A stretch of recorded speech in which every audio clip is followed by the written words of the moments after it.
we share our own bits of our life stories and journey, and encourages them, again, like I said, to be open and honest about what they feel they could make changes on their life.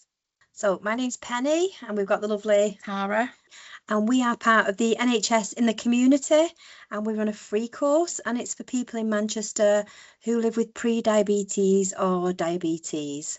So Penny, her husband lives with diabetes, and for myself, I was diabetic. I'm now not even pre-diabetic, so I've managed to reverse it. So we've both got that lived experience.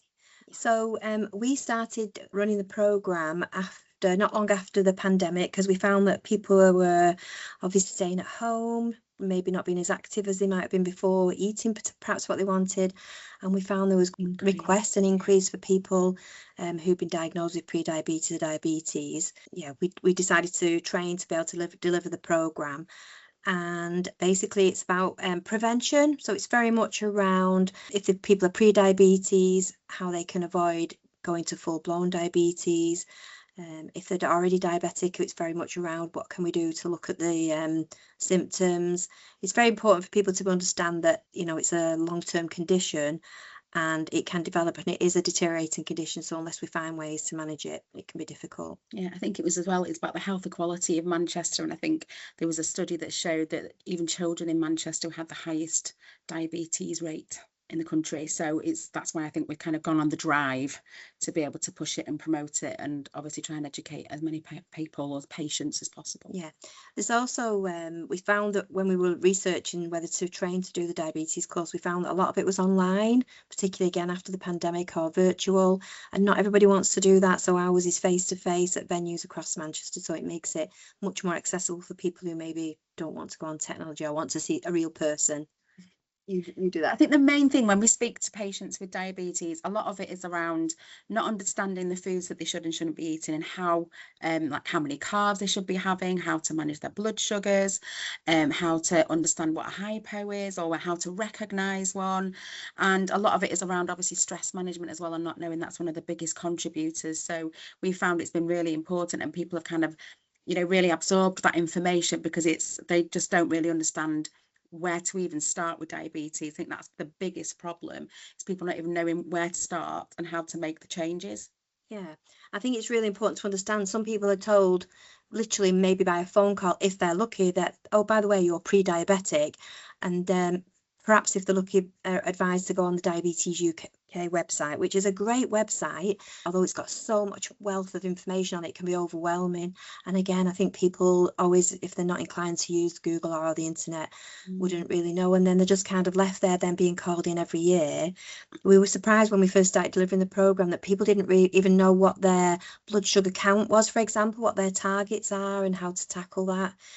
So yeah, and understanding that there's other things other than just diet that might affect it, lack of exercise and keeping physically active, maybe looking at like Tara said, sleep can affect your diabetes, stress can really affect it, and just giving that little bit more of a deeper understanding really hopefully helps them to feel a little bit more in control of it, and that it's not going to be overtake their lives. So it is a free programme for people in Manchester who have a Manchester City Manchester GP or City of Manchester Council tax payment.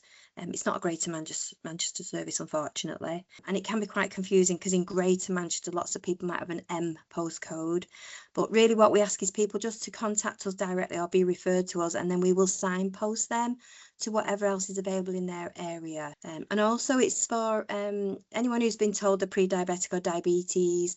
Literally, we don't check any of that. If they want to come on the programme and learn about diabetes, that's got to be positive for them and everyone around them. Yeah, and they can self-refer, or they can come through the GP as well, so they can pick up the phone or they can email us. And it's also open to the carers as well, because sometimes obviously a lot of the people, especially in certain different cultures as well, it's not necessarily, say if it was a male that has the diabetes, it'd be the wife or the partner that would do the cooking. So a lot of the time a lot of people would like to bring their partner, so it's open to carers as well, so it's kind of a learnt journey as well. So yeah, it's open to carers, which is another different aspect that we have. And the programme consists of 6 sessions, like I said, 1 day a week. And yeah, I think it's important to understand the reason why it's such a long session, with it's 2.5 hours each session once a week and for 6 weeks, because you can only make changes very small. We're trying to change lifestyles from when we were children and what we've been able to eat, what we want, we've been able to, you know, live like we want, and as we age, we can't get away with those things as easy. So, but trying to change those habits is really difficult, and it has to be very slow with very small steps, and that's kind of what where the encouragement comes from.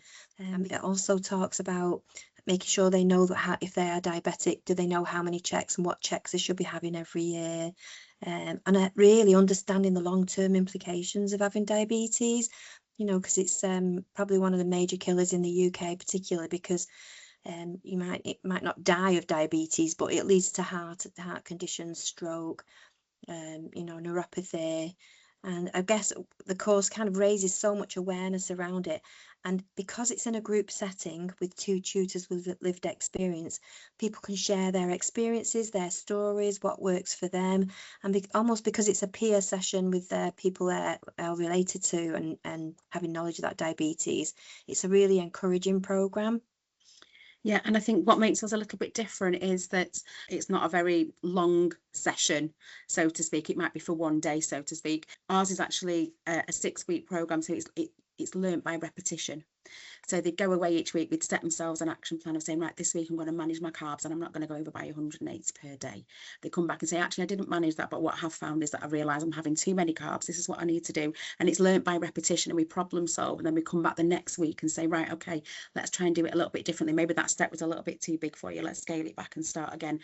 So obviously that's why ours works a little bit differently, because it's by repetition week after week. Yeah. I think also it's very non-judgmental because you are in a peer group.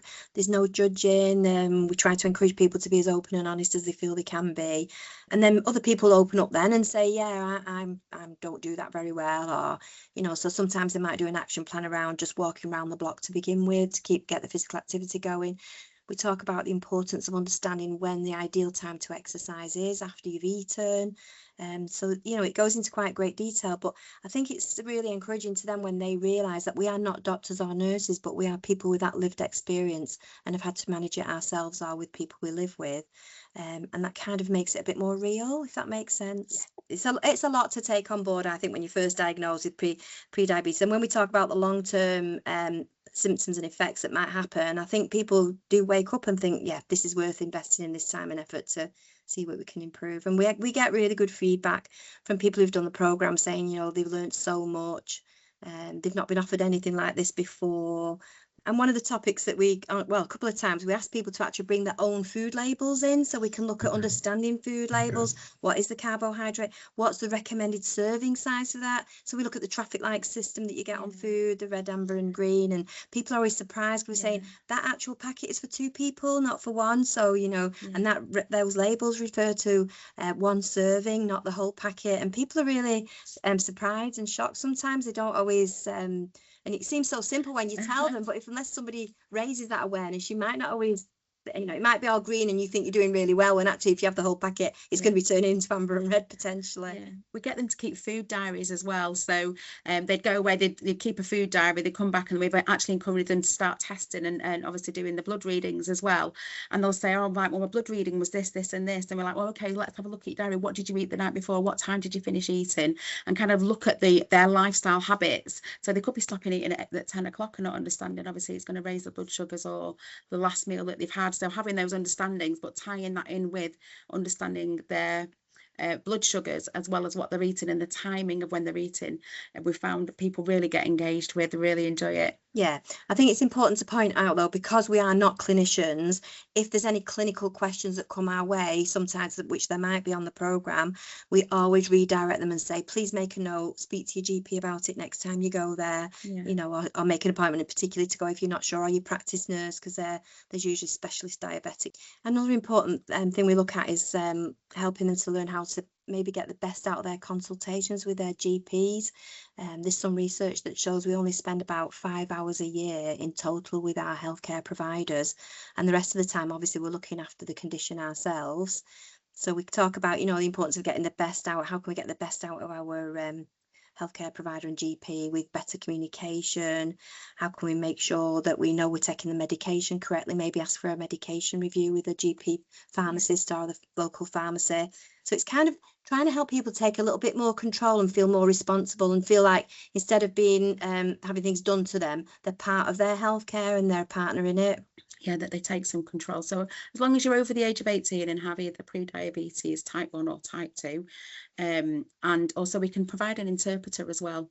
If there's a language barrier, we can provide the interpreter. Yeah.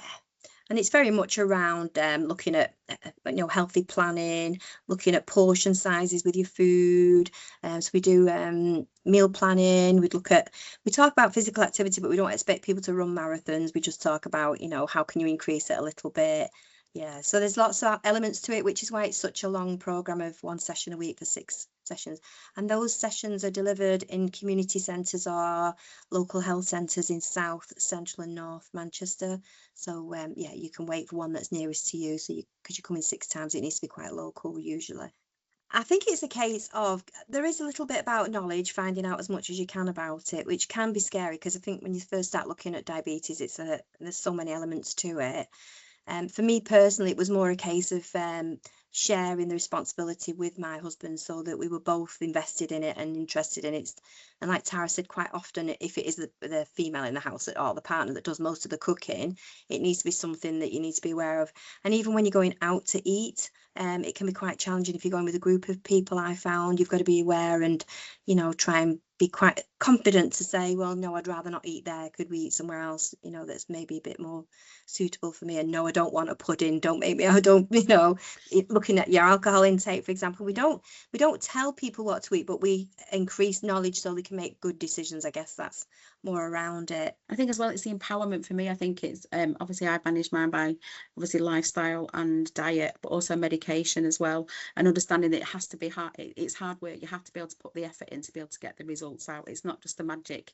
It's not just a miracle cure. There isn't one, is there? It does take a lot of hard work. So being around people that either can come to the gym with me or come out for a walk with me, and that that kind of encouragement to help you maintain or get to your end goal is paramount, really. So that support and encouragement is really important. And we have found sometimes that females will come on the program and then all of a sudden say, can I bring my husband next week, please? Because they've realized all of a sudden it's going to be a joint effort almost, really. Yeah.